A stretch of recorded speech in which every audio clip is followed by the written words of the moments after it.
Ako po si Mr. Alejandro Sañado Jr., taga Bicol. So lumapit po ako sa Ako Bicol Party List para humingi po ng tulong. Ako po ay nagpapasalamat sa kanila dahil maraming beses na rin kami nakalapit sa Ako Bicol Party List dahil doon sa anak ko. Malaking bagay po ito sa amin.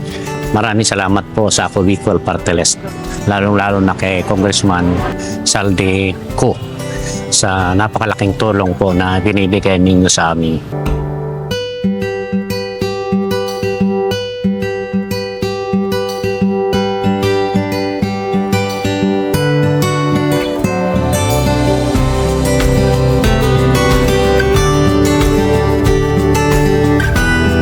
Ako po si Anita L. Flores mula sa lalawigan ng Cavite.